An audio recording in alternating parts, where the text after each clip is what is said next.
In the first fight, we have Veronica versus Brogan Walker. Veronica Hardy is 29 years old, 9-5-1, 3-2 in her last 5 fights, coming off a decision loss 10 months ago. She lands 3.12 significant strikes per minute, absorbs 3.48, and she has a 20% finish rate. Brogan Walker is 37 years old, 8-4, 2-3 in her last 5 fights, coming off a decision loss 2 years ago. She lands 2.04 significant strikes per minute, absorbs 3.7, and she has an 8% finish rate. Veronica Hardy enters this women flyweight clash with a wealth of experience and a well-rounded skill set that could really overwhelm Brogan Walker from bell to bell. Hardy's path to victory hinges on her superior striking skills, where she can use her footwork. Walker is on a 2-fight skid, doesn't have a win in the UFC, and she hasn't fought in over 2 years. I think the UFC is wanting to get Hardy a win to get back under her belt. Walker is also 37 years old. I think Hardy pieces Walker up on the feet and gets it done. What's up, everybody? Crossover MMA back in here for another video. Now let's get back into UFC 320. In the next fight, we have Ramiz Brahimaj versus Austin Vanderford. Ramiz is 32 years old, 12-5, 3-2 in his last 5 fights, coming off a submission win 3 months ago. He lands 2.14 significant strikes per minute, absorbs 3.81, and has a 71% finish rate. Austin Vanderford is 35 years old, 13-2, 3-2 in his last 5 fights, coming off a knockout win 7 months ago. He lands 4.08 significant strikes per minute, absorbs 2.66, and has a 53% finish rate. Ramiz has some really good BJJ skills with 11 submission wins on his resume. I think Ramiz will need to get the fight to the ground. Vanderford will enjoy a 2-inch reach advantage and has KO'd his last 2 opponents. Both men are on a 2-fight win streak. Vanderford will be very dangerous on the feet. I think he'll be the more active and the more accurate striker on the feet. Vanderford also has a 100% takedown defense. I think Vanderford will start landing on Ramiz, and then Ramiz will try to grapple and get the fight to the ground. I think Vanderford's takedown defense will hold up here, and I think he gets it done. So I'm going with Austin Vanderford. In the next fight, we have Punahele Soriano versus Nikolay Veretennikov. Soriano's 32 years old, 11-4, 3-2 in his last 5 fights, coming off a TKO win 8 months ago. He lands 5 significant strikes per minute, absorbs 3.88, and has a 60% finish rate. Nikolay Veretennikov is 35 years old, 13-6, 3-2 in his last 5 fights, coming off a decision win 2 months ago. He lands 3.01 significant strikes per minute, absorbs 3.43, and has a 53% finish rate. Both men are strikers. Soriano's on a 2-fight win streak, been in there with the better competition, in my opinion. Nikolay got his first win in the UFC in his last fight. This will also be Southpaw versus Orthodox. So the lead hand fight battle, the lead foot position battle will be key in this matchup. Look for both men to land their power side. So that's going to be that big left straight for Soriano and the body kicks and the head kicks. Soriano does have a grappling dimension as well. He lands 1.47 takedowns per 15 minutes. Nikolay only has a 63% takedown defense rate. I think this fight will play out on the feet. Soriano usually fights on the front foot and brings the fight to his opponents. I do think this will leave opportunities for Nikolay to counter, but ultimately I'm gonna go with Soriano. I think his pressure will get the Nikolay here. In the next fight, we have Patchy versus Jacob Wiklacz. Patchy is 32 years old, 20-2, 4-1 in his last 5 fights, coming off a decision loss 3 months ago. He has a 68% finish rate. Jacob Wiklacz is 29 years old, 16-3-2, 4-0-1 in his last 5 fights, coming off a decision win 1 year ago, and he has a 48% finish rate. This will be a battle of BJJ practitioners. Mix is still looking for his first UFC win. Wiklacz will be making his UFC debut. Mix on one end has 13 submission wins, and Wiklacz has 10 submission wins. On the feet, both men are serviceable, but you can tell it's not really their forte. Sometimes when 2 grapplers like this meet each other, the fight usually stays on the feet. Mix will enjoy a 3-inch reach advantage and will be looking to redeem himself after his UFC debut. He got caught taking pictures in his first fight, and as a result, he ate a lot of shots on the feet. I think Mix will be a bit more aggressive on the feet in this one and let his hands go. And then on the flip side, will the bright lights of a pay-per-view be too much for Wiklacz in his UFC debut? He's fought in 4 title fights in KSW and Poland, but he hasn't fought in over a year. I don't like making your UFC debut not after having fought for a year, so give me Patchy Mix in this one. In the next fight, we have Macy Chiasson versus Yana Santos. Macy Chiasson is 34 years old, 11-4, 3-2 in her last 5 fights, coming off a decision loss 3 months ago. She lands 3.49 significant strikes per minute, absorbs 2.68, and has a 47% finish rate. Yana Santos is 35 years old, 16-8, 2-3 in her last 5 fights, coming off a decision win 4 months ago. She lands 4.42 significant strikes per minute, absorbs 3.07, and she has a 33% finish rate. Chiasson has been up and down in the UFC with no real consistency. On the flip side, Santos is on a 2-fight win streak. She's looked better in her last 2 fights. I like her output, her footwork, and her tenacity that she's shown in her most recent fights. Chiasson will enjoy a 4-inch reach advantage and a 5-inch height advantage. Chiasson should look to get the fight to the ground at certain points in this fight. She averages 2 takedowns per 15 minutes. Santos has been taken down before and been held down before in her career. I think the reach for Chiasson will make it tough for Santos to keep the fight on the feet. Santos will look to close the distance, to land and end up in the clinch, where Chiasson will look to control her up against the cage and look for some trips in the clinch and get the fight to the ground. In this one, I'm gonna go with Macy Chiasson, but I'm not very confident in this one. In the next fight, we have JooSang versus Daniel Santos. JooSang is 31 years old, 9-0, coming off a knockout win 3 months ago. He lands 12.86 significant strikes per minute, and he has a 53% finish rate. Daniel Santos is 30 years old, 13-2, 4-1 in his last 5 fights, coming off a decision win 4 months ago. He lands 4.74 significant strikes per minute, absorbs 4.96, and has a 56% finish rate.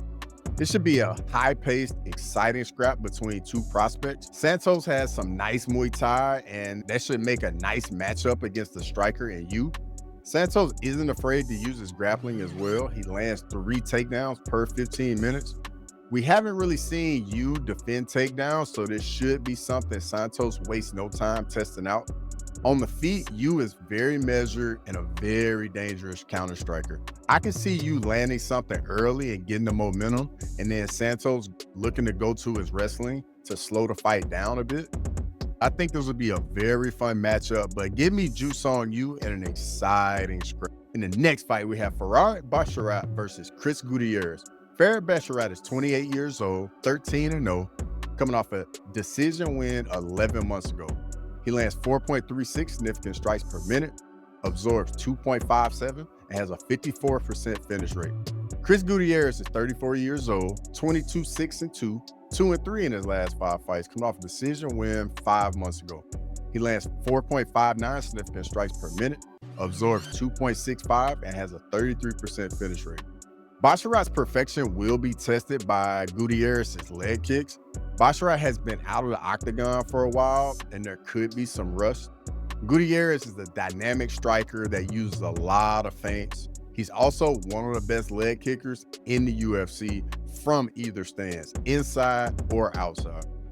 If you're not prepared to defend him, it can be a very long night. Basharat will enjoy a 4-inch reach advantage, and Basharat has a legit submission game with 6 submission wins. Gutierrez sometimes falls in love with his kicks and gets picked apart with the hands. He also can accept bottom position when he gets taken down and be controlled. I think on the feet, this will be a very technical, exciting fight, as Gutierrez makes you respect the leg kicks and all of his feints. And that's pretty much how he gets his game going. I do like the added dimension of the grappling from Basharat, and I think that could end up being the difference in this matchup.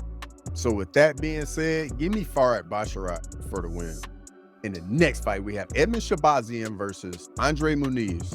Edmund Shahbazyan is 27 years old, 15-5, 3-2 in his last 5 fights, coming off a decision win 3 months ago. He lands 3.74 significant strikes per minute, absorbs 3.62, and has a 65% finish rate. Andre Muniz is 35 years old, 24-7, 2-3 in his last 5 fights, coming off a TKO loss 5 months ago. He lands 2.04 significant strikes per minute, absorbs 2.33, and has a 61% finish rate. Shahbazyan has some momentum. He's on a 2-fight win streak, and he's still just 27 years old. On the flip side, Andre Muniz got finished in the first round in his last fight by Ikram Aliskerov and hasn't had a win since 2023. Shahbazyan is a striker that we've seen really grow in the UFC. Muniz is a BJJ practitioner that has had issues getting the fight to the ground. We haven't really seen any improvement in his striking, and he does have a little bit lack of wrestling that has gotten him into trouble. If Muniz isn't able to get Shahbazyan on the ground, I think Shahbazyan will just piece him up on the feet. Shahbazyan only has a 66% takedown defense rate, so we'll see if he can keep the fight on the feet, but I'm going Edmund Shahbazyan by finish in this one. In the next fight, we have Atiba Gautier versus Ozzy Diaz. Atiba Gautier is 23 years old, 8-1, 5-0 in his last 5 fights, coming off a knockout win 2 months ago. He lands 6.93 significant strikes per minute, absorbs 2.19, and has a 78% finish rate. Ozzy Diaz is 31 years old, 10-3, 3-2 in his last 5 fights, coming off a decision win 6 months ago. He lands 6.44 significant strikes per minute, absorbs 7.23, and has a 69% finish rate. Atiba Gautier is just a powerhouse at middleweight. He's on a 7-fight win streak, all by KO, and he's getting back in there very quickly. He hasn't really faced any resistance in the UFC yet, and this shouldn't be the fight that he does, in my opinion. Ozzy Diaz is coming off his first win in the UFC. Both men are strikers. They throw power shots, and I don't see this one making it out of the first round. Gautier likes to fight off the front foot and looks to finish his opponents very quickly. Diaz doesn't use much footwork or head movement. These two will more than likely trade, and whoever lands clean wins. I'm going with Atiba Gautier by finish in this one. In the next fight, we have Joe Pyfer versus Abus Magomedov. Joe Pyfer is 29 years old, 14-3, 3-2 in his last 5 fights, coming off a decision win 5 months ago. He lands 3.74 significant strikes per minute, absorbs 3.2, and has a 71% finish rate. Abus Magomedov is 35 years old, 28-6-1, 3-2 in his last 5 fights, coming off a decision win 3 months ago. He lands 3.21 significant strikes per minute, absorbs 3.68, and has a 60% finish rate. Pyfer throws big shots, is always looking to knock out guys. Abus has shown real growth during this 3-fight win streak he's been on, mixing the grappling with his striking, and has shown some improvement in his fight IQ. He's also showed an improvement in his cardio, and I think this is really good matchmaking. Should be a good test for both men. Abus will mix it up on the feed. He will enjoy a 3-inch reach advantage. He has some dynamic kicks, but on the flip side, Joe Pyfer's a little bit more of a boxer, doesn't really use many kicks. Both men will use some grappling, but Abus uses it a tad bit more. I think Pyfer's danger factor doesn't drop off after the first round. This should be a lot of fun. I think Abus should look to use his kicks and keep this fight in kickboxing range. When Pyfer starts to get aggressive, look to clinch and just try and land some trips. And if the fight goes to the ground, Pyfer shouldn't accept the position and look to get back to his feet. But I'm going to go with Joe Pyfer. I just like the power. In the next fight, we have Youssef Zalal versus Josh Emmett. Youssef Zalal is 29 years old, 17-5-1, 5-0 in his last 5 fights, coming off a decision win 7 months ago. He lands 3.07 significant strikes per minute, absorbs 1.8, and has a 57% finish rate. Josh Emmett is 40 years old, 19-5, 2-3 in his last 5 fights, coming off a decision loss 5 months ago. He lands 3.75 significant strikes per minute, absorbs 4.46, and has a 38% finish rate. This is kind of like a passing of the torch kind of fight, the older veteran fighting a young, up-and-coming prospect. Josh Emmett is a dynamic striker with power in both hands. Zalal is more of a well-rounded fighter, slick striking, good footwork, and a very respectable grappling game. Zalal will enjoy a 2-inch reach advantage, and he also lands over 2 takedowns per 15 minutes and also has 9 submission wins on his resume. Emmett has started to slow down a bit in his age and has fought literally the who's who at featherweight. I see Zalal using some footwork and variety of strikes to keep Emmett guessing. I can see Emmett landing a big shot, but I don't think Zalal will spend much time in the pocket with Emmett. I just like how well-rounded he is. I like the grappling and his submissions. I think he gets it done, and be on the lookout for Youssef Zalal. In the feature fight, we have Yuri Prochazka versus Khalil Roundtree Jr. Khalil Roundtree, Yuri Prochazka, 32 years old, 31-5-1, 3-2 in his last 5 fights, coming off a TKO win 8 months ago. He lands 5.74 significant strikes per minute, absorbs 5.7, and has an 81% finish rate. Khalil Roundtree Jr. is 35 years old, 15-6, 4-1 in his last 5 fights, coming off a decision win 3 months ago. He lands 3.79 significant strikes per minute, absorbs 4.24, and has a 48% finish rate. Light heavyweight chaos erupts. Prochazka's wild warrior spirit clashes with Roundtree's Muay Thai precision in a guaranteed banger. Does Yuri Prochazka's unorthodox striking and relentless aggression give him the edge over Khalil Roundtree? Yuri has shown growth in his style after the 2 KO losses to Alex Pereira.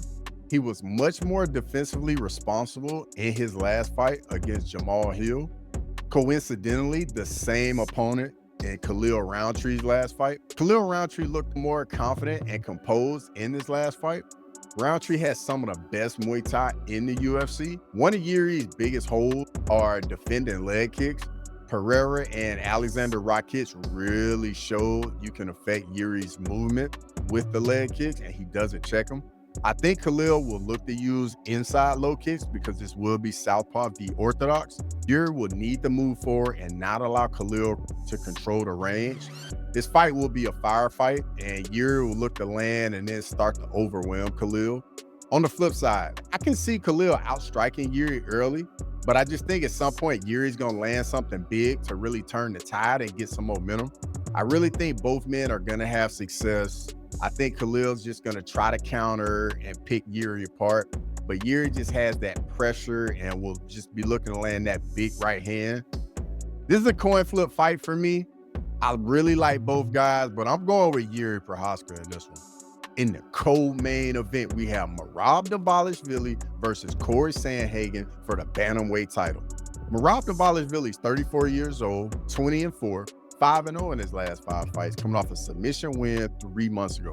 He lands 4.31 significant strikes per minute, absorbs 2.48, and has a 21% finish rate. Corey Sandhagen is 33 years old, 18-5, 3-2 in his last 5 fights, coming off a TKO win 4 months ago. He lands 5.06 significant strikes per minute, absorbs 3.34, and has a 48% finish rate. Elite bantamweight showdown. Merab has just been on an absolute tear, going on arguably the greatest run ever at bantamweight. Jose Aldo, Peter Yan, Henry Cejudo, Sean O'Malley twice, and Umar Nurmagomedov. Merab is arguably the greatest bantamweight already. One more win, and I think it's clear cut. So what's he up against? Corey Sandhagen, very well-rounded, has skills everywhere the fight goes, very cerebral fighter. Sandhagen will enjoy a 2-inch reach advantage and a 5-inch height advantage. Sandhagen uses a lot of movement and a lot of footwork. He's a solid striker with a variety of attacks. Doesn't have one-punch KO power in his hands, but as we've seen, he will KO fighters with flying knees and kicks.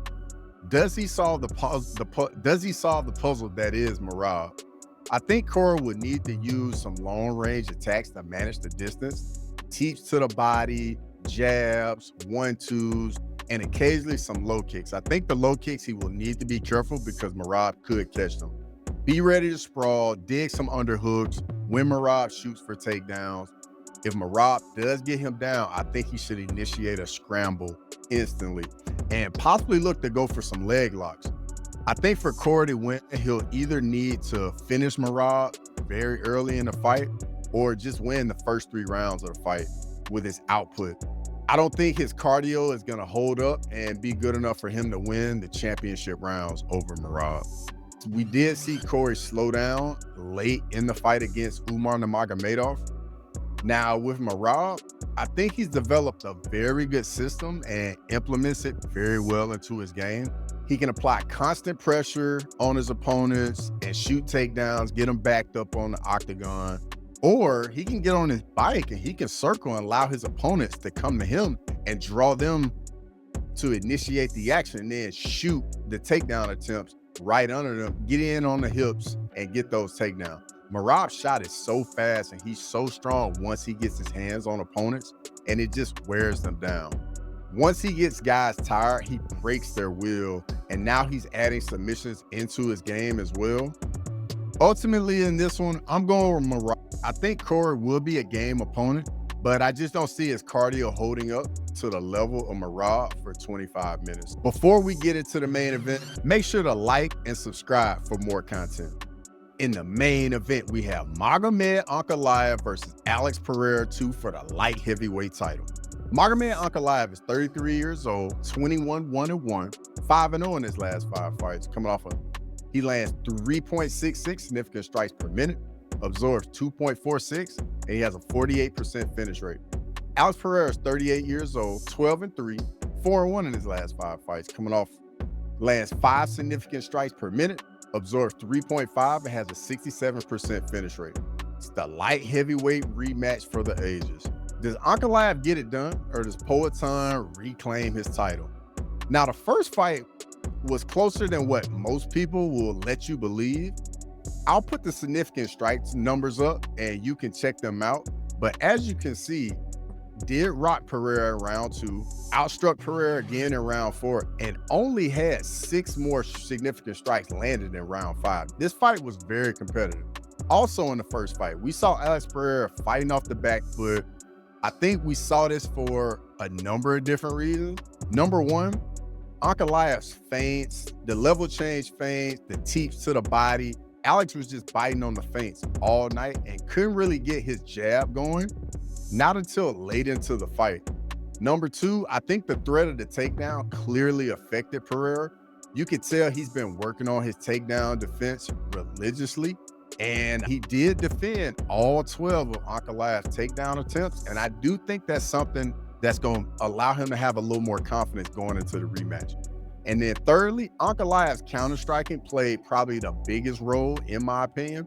Ankalaev is a natural counter-striker, and in that southpaw stance, Ankalaev just won the lead hand fight battle and basically took away Pereira's lead hand, which made it very difficult for Pereira to find the range.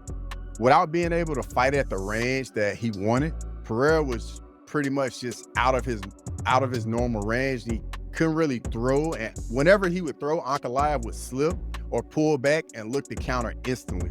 As a result, Pereira was getting hit and not finding Ankalaev, and I think that's why he ended up being on the back foot.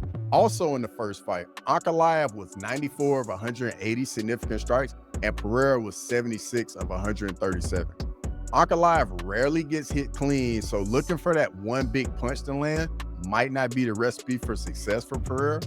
I think, in my opinion, he's gonna have to let that big shot just come organically. In the rematch, I think we'll see this go one of 3 ways. Option 1, Pereira will be more aggressive and somebody gets knocked out on either side. Option 2, Pereira gets more aggressive, and as a result, he gets taken down and then gets controlled on the ground. Or we get option 3, Ankalaev is the fighter moving forward, pressuring Pereira, just like he did in the first fight, and we end up getting a replay of the first fight. I think in this fight, Pereira has to get his jab going early to the body or to the head, either one. And I think he needs to kick up the middle, like teeps to the body, round kicks with his rear leg to the body and his head, looked very telegraphed in my opinion. Ankalaev, I think, should approach this fight with the same game plan he had in the first fight. Use that forward, methodical pressure, lots of feints, level change feints, and just look to counter whenever Pereira throws. Ankalaev gave Pereira very little respect in the first fight, and I think that was half the battle. I see Pereira fighting off the back foot again in this one and trying not to bite on the feints as much, just because the only real time we've seen Ankalaev struggle on the feet was in the Jan Blachowicz fight, and Jan Blachowicz just would not initiate the action. I really want Alex Pereira to win this fight, but unfortunately, I think Ankalaev is just a nightmare matchup stylistically for him. I hate to say it, but I'm going with Magomed Ankalaev in the rematch, but I really want Alex Pereira to win. If you made it this far in the video, I really appreciate it. Let me know your picks in the comments. Questions, comments, thoughts, and your feedback are always welcome. And as always, until next time.